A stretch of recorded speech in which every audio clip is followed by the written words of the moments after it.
I'd like to start actually with you, Charlie Angus. When you look at the calls to action from the Truth and Reconciliation report, what do you feel most passionately about? I certainly think the call to implement UNDRIP politically is the challenge for Canada. But I would say, since we are in a Catholic setting, I think there's two elements in the Truth and Reconciliation. One is to stop fighting the survivors in court. In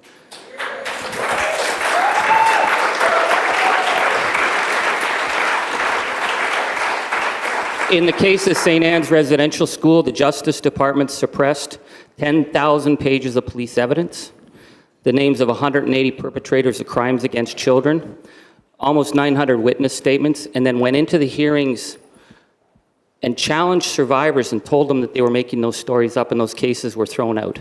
It's the same with the administrative split. I won't even get into the brutality of how the Justice Department subjected these people. But we can talk about what happened in the past in terms of the brutalization. But for survivors who went in and were told that this was going to be a non-adversarial process and to have their emotional lives trashed by justice officials, I don't know how in 2016 it's possible that such crimes against process could happen, and it's still going on. So that has to end. And I'll say, the other day a man came into my office and he said, "I'm a St. Anne's Residential School survivor." And I asked him, I said, "Did you partake in the hearings?" He said, "No, I wasn't going to subject myself to that." And he said, "I ask you one thing." He said, "Do you know this Pope guy?" And I said, "Well, I hear he's a Jesuit." So I said, "I think he's an okay guy." He said, "I want to hear them say sorry." So, as part of saying sorry is that the Catholic Church is obligated to pay the money. This dirty deal on the side has to end because reconciliation is a fact. We have to make it.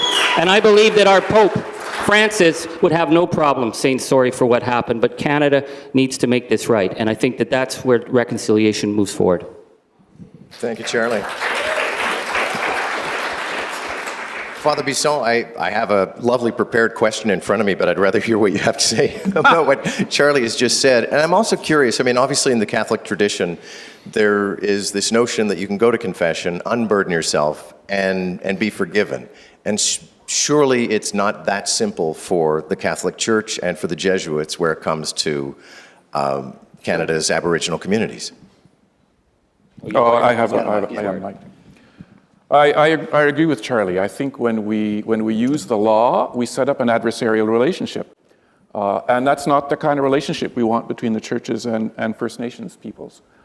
If we want to be partners, if we want to be friends, we can't start by being enemies. So I agree. We have to stop taking them to court and pursuing these things in court. If we're going to be partners, we have to act and treat each other with the respect and reverence that partnership means. So I think as a way of proceeding, you're absolutely right. And I think that's what the gospel calls us to. How do you, as a sect and as a church, arrive at the moment of where forgiveness is actually offered or understood? I think where it's understood is where there's a friendship emerging. And friendship implies trust that has been built, that has been earned, that has been recognized. But the passage to that often involves pain. So that's the confession moment, but it doesn't stop there. I'll give you a small, somewhat trivial example. So my first day as provincial, I went to a TRHC event here in Toronto. And I had been advised that the church was going to be poorly represented there, and the church should be there, and that I should go dressed as a priest, collar, clerical shirt, the whole thing. Okay, fine. I trust the advice I'm given. I go, and I realized right away this was a mistake. So dressed as a cleric, I was not a symbol of hope or reconciliation. I was a trigger for awful memories and experiences and relationships. But there I was. So I felt uncomfortable as a visible church representative, but I also realized that I had to feel uncomfortable. The discomfort I felt was nothing compared to what survivors experienced, of course, but it was important that I feel the weight of the church's responsibility and culpability. But what made my heart melt was that nobody was rude to me when they had every right to be. And on top of that, not only was no one rude, people were courteous. So that wasn't exactly, that I was made to feel welcome, even though I was obviously a trigger for bad memories. It made my heart melt. And it was a humbling experience. And I think that experience has marked my experience of this role that I have now. Noel, you spoke about children and youth in your speech, and you're very, very hopeful.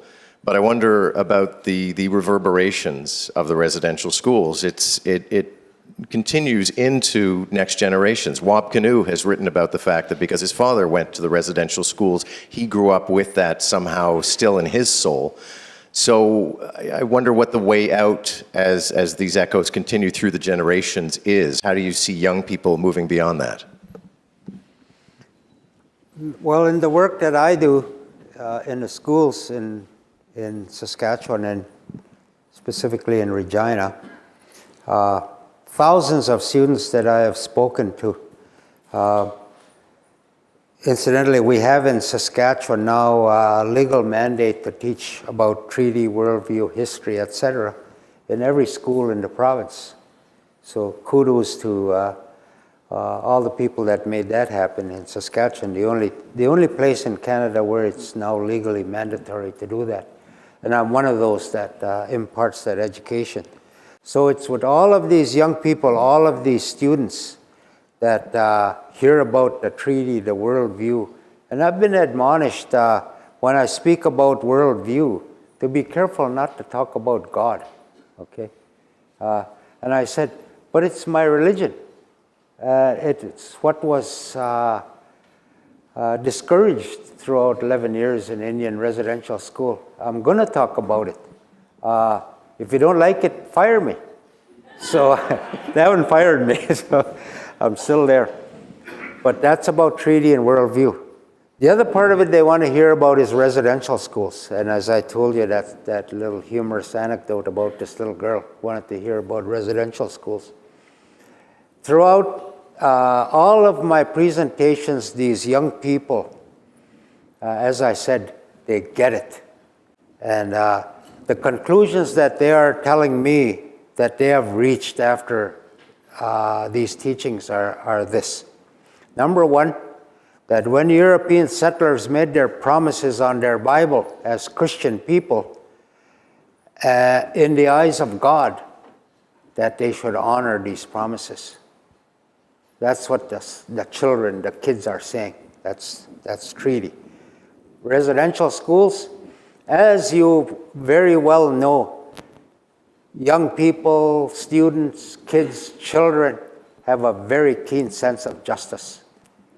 And what their conclusion is about residential schools was this: that was wrong, and that should never happen again. That's the hope that I carry with these young people. It matters not who they are. I speak to Muslim children, I speak to Catholic children, I speak to Anglican, you name it. And all of them, without question, come to those two conclusions. So that's the hope that I bring forward in everything that I do in my life and in my work.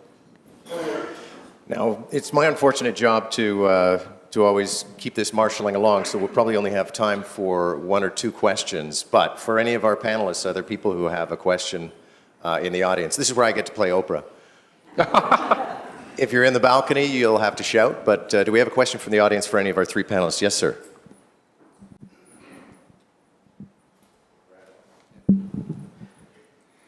My question is, we're putting all the blame on the Jesuits and the Catholic Church, And I remember when I was in grade 2, kids were taken out of my class and sent to residential school, Spanish mostly. But I didn't see any priests come around to take these kids. I want to know who gave the names for the schools to take these kids. You know, the teachers were the Jesuits, but somebody had to give these names of the children.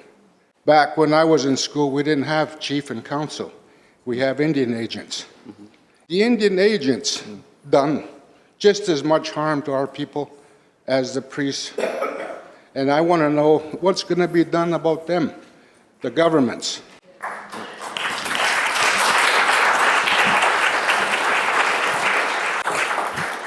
Charlie? I found this document when the government sent me all these documents on St. Anne's Residential School that really shocked me. It's the late 1960s, and they're fighting with the Oblates to shut the school down. The feds are trying to shut down St. Anne's not because of the horrific injustices. They're aware of it. They just don't think it's done the job of assimilating the Indian people because they're all separated. They're trying to find a way to move towards something else. And in one of these documents, the federal government official says, before we send these children back, let's send Children's Aid in to check their homes. And I was stunned by that because I thought, wow, they never sent Children's Aid in when there was talk of abuse and the tortures these kids were being subjected to. But to go back to their families, they have to bring Children's Aid in. The reason they brought Children's Aid in was because the 60s scoop, you know, again, this is another thing. It's not an accident. It was actually a policy that they thought it was a more effective way of assimilating and destroying the Indian identity than the residential schools. So before they would let the children out of St. Anne's and all the other residential schools, they would go in with the Children's Welfare Network to try and find ways to pull the children out and then assimilate them all over Canada and the United States. So yes, the churches had their role assigned by the federal government. The federal government continues to assign that role today to the various departments and agencies of underfunding. But these things are all connected, and once you start to see the pattern, you understand that this was the role of the federal government, which was to, as Duncan Campbell Scott said, to one day not have an Indian question at all.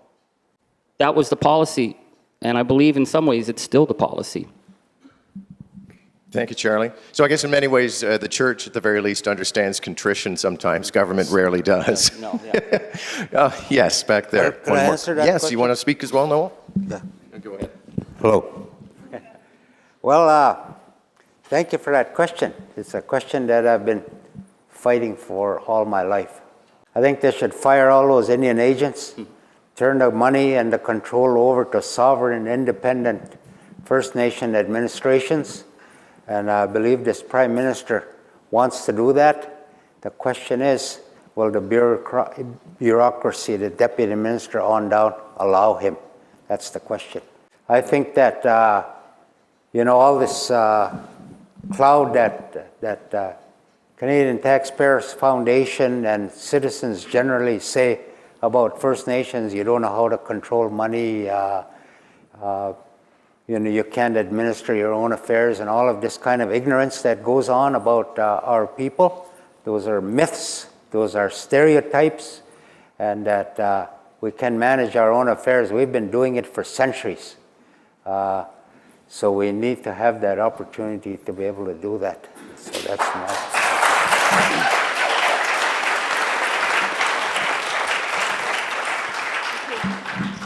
My question is about the role of women in the church. I was raised a Catholic, and I struggled with that role and the role models, and have turned to spiritual practices within Indigenous, my Indigenous roots, to the Sweat Lodge, and to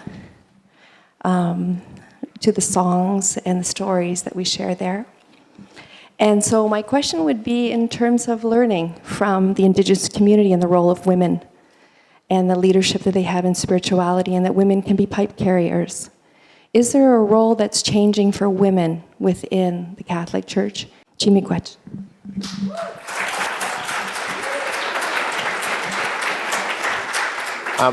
I'm thinking that question is for the father. I think so too.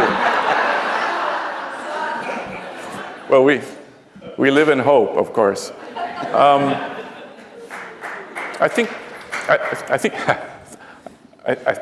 you're right. Certainly in the communities where we do ministry, the women are the leaders. And one of them is here, Rosella Kenosha-Meg, who smudged us each on our way in to prepare us for this meeting. So we couldn't do where we're engaged in pastoral ministry, Manitoulin, the North Shore of Lake Huron, Thunder Bay, we absolutely depend on the spiritual leadership of women. In the Diocese of Sault Ste. Marie, the women are mandated by the bishop in something called the Diocesan Order of Service, so they're officially recognized and missioned to serve in various liturgical and other ministries.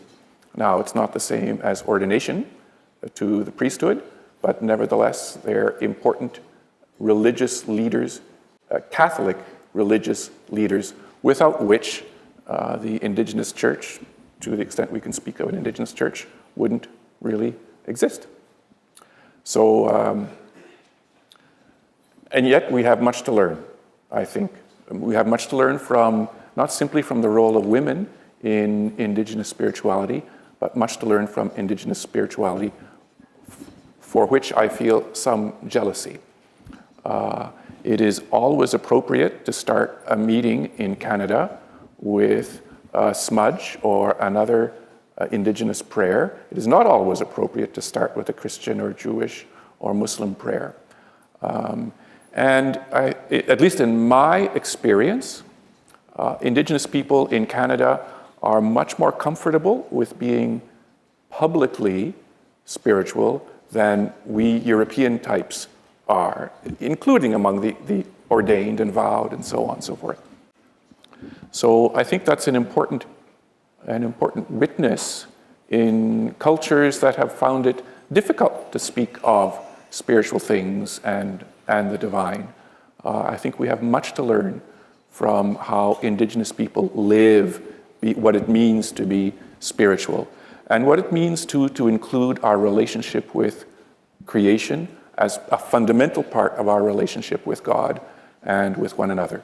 I know that's in our scriptures and our traditions, but we've certainly grown very, very weak in the practice of that aspect. And I think we're being called back to it. We're being called back to it by Pope Francis with his latest encyclical Laudato Si, but I think we're being called back to it too by the steady and constant witness of our Indigenous brothers and sisters.